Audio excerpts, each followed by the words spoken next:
নমস্কার প্রিয় শ্রোতা বন্ধুরা, আমরা আজকে জানব মহাভারতের সেই খতরনাক যোদ্ধার সম্পর্কে যাকে দেখে ভগবান শ্রীকৃষ্ণ ঘাবড়ে গিয়েছিলেন এবং অর্জুনের মৃত্যুতে মা গঙ্গা কেন হেসেছিলেন।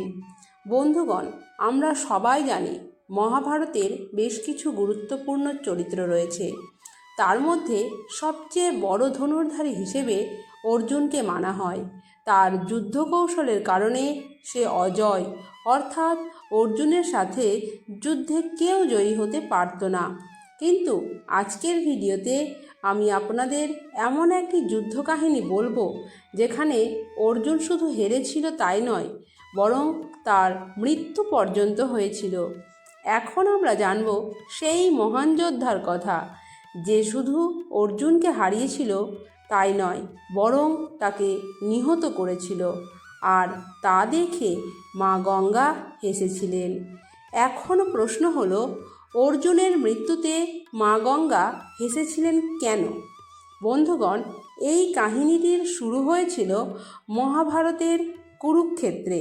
পাণ্ডবরা কুরুক্ষেত্রের যুদ্ধে জয়ী হওয়ার পর ধর্মরাজ যুধিষ্ঠিরকে হস্তিনাপুরের রাজা বানান। তার কিছুদিন পর ভগবান শ্রীকৃষ্ণের কথা মতো যুধিষ্ঠির অশ্বমেধ যজ্ঞ শুরু করেন। শ্রীকৃষ্ণের আজ্ঞা অনুযায়ী যজ্ঞের ঘোড়া যেখানে যেখানে যেত, অর্জুন তার সেনা নিয়ে তার পিছনে পিছনে যেত। এইভাবে যজ্ঞের ঘোড়া বিভিন্ন রাজ্যের মধ্য দিয়ে পার হয়, যার মধ্যে কিছু কিছু রাজ্যের রাজা অর্জুনের সাথে যুদ্ধ না করেই হস্তিনাপুরের অধীনতা স্বীকার করে নেয়। আর যারা অধীনতা স্বীকার করে নেয়নি, অর্জুন তাদের যুদ্ধে পরাস্ত করে নিজের অধীনে করে নেয়। এইভাবে অশ্বমেধ যজ্ঞের অশ্ব একদিন মণিপুরে পৌঁছায়। ওই সময় মণিপুরের রাজা ছিল অর্জুন আর চিত্রাঙ্গদার পুত্র বাভ্রুবাহন। বাভ্রুবাহন যখন শোনেন যে তার পিতা অর্জুন তার রাজ্যে প্রবেশ করেছে, তখন সে তার পিতার সম্বোধনের জন্য রাজ্যের সীমায় গিয়ে পৌঁছান। তখন সে তার পিতা অর্জুনকে দেখেই তার সম্বোধনের জন্য এগিয়ে যায়, কিন্তু অর্জুন তাকে সেখানেই থামিয়ে দেন এবং বলেন, আমি এই সময় তোমার পিতা নই, বরং হস্তিনাপুরের একজন প্রতিনিধি। ক্ষত্রিয় ধর্ম অনুসারে তুমি এই সময় আমার সাথে যুদ্ধ করো। ওই সময় অর্জুনের দ্বিতীয় স্ত্রী উলুপি সেখানে চলে আসে আর বাভ্রুবাহনকে বলেন, হে পুত্র, তোমার এখন উচিত তোমার পিতার সাথে যুদ্ধ করা। তুমি যুদ্ধ না করলে পিতাকে অপমান করা হবে। মায়ের অনুমতি পেয়েই বাভ্রুবাহন যুদ্ধের জন্য তৈরি হয়ে যায়। এরপর অর্জুন আর বাভ্রুবাহনের মধ্যে তুমুল যুদ্ধ হয়। কিছুদিন যুদ্ধ চলার পরে যখন কোনো পরিণাম বের না হয়, তখন বাভ্রুবাহন কামাখ্যা দেবীর থেকে প্রাপ্ত দিব্যবান অর্জুনের ওপর নিক্ষেপ করে, যার নিক্ষেপে অর্জুনের মাথা দেহ থেকে আলাদা হয়ে যায়। হস্তিনাপুরের সেনাদের মধ্যে হইচই শুরু হয়ে যায় এই সংবাদে, কারণ যুদ্ধে বাভ্রুবাহন অর্জুনের আগে ভীমকেও পরাস্ত করে দিয়েছিল। এই কথা শ্রীকৃষ্ণ জানতে পেরে তৎক্ষণাৎ দ্বারকা থেকে মণিপুরের উদ্দেশ্যে বেরিয়ে পড়েন। অর্জুনের মাতা কুন্তিও অর্জুনের মৃত্যুর সংবাদ পেয়ে মণিপুরের উদ্দেশ্যে বেরিয়ে পড়েন। মণিপুর পৌঁছে অর্জুনকে মাটিতে পড়া অবস্থায় দেখে ভগবান শ্রীকৃষ্ণ খুব বড় ধাক্কা পান। তখন প্রভু শ্রীকৃষ্ণ দেখেন দেবী গঙ্গা অর্জুনের মৃত্যুতে হাসছেন।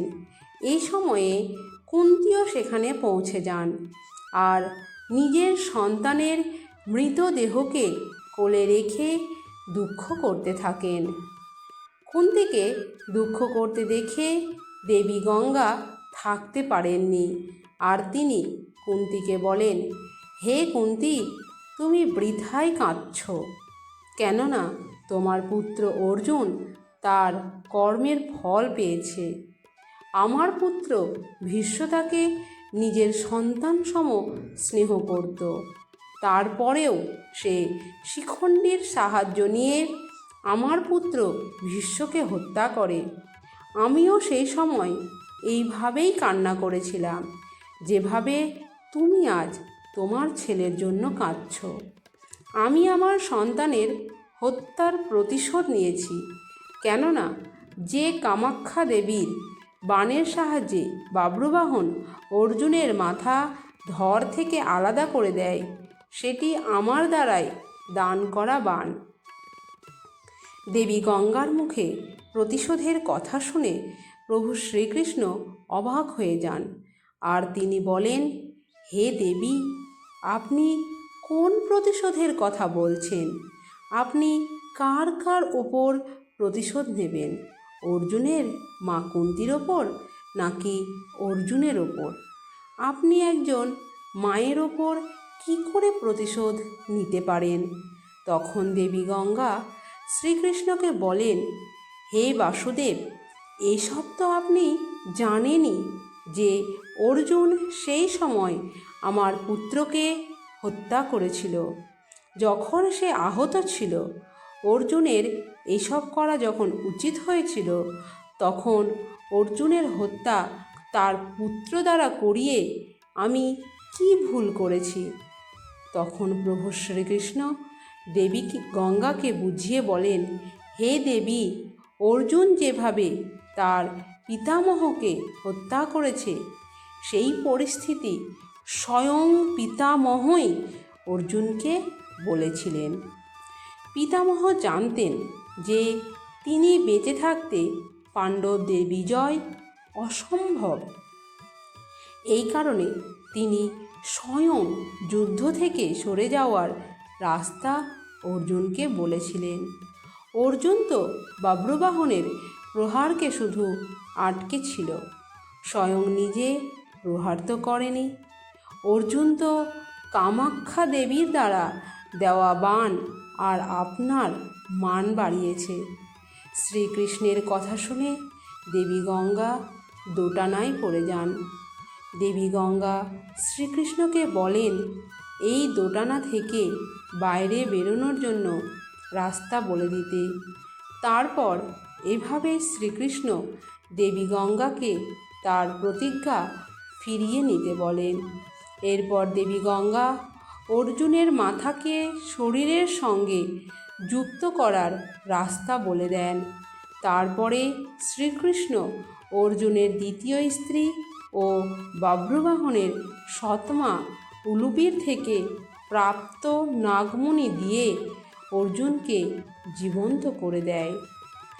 আশা করি বন্ধুরা, আপনাদের দেবী গঙ্গা ও অর্জুনের এই কাহিনী ভালোই লেগেছে।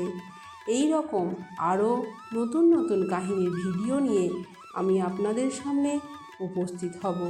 ভালো লাগলে অবশ্যই লাইক ও শেয়ার করবেন। ভারতীয় দর্শন, শাস্ত্র, রামায়ণ, মহাভারত, গীতা এবং বিভিন্ন দেবদেবীর পূজা অর্চনা আমাদের চ্যানেলের মধ্যে শুনতে চ্যানেলটিকে সাবস্ক্রাইব করুন এবং পাশে থাকা বেল আইকনটি ক্লিক করুন। নমস্কার।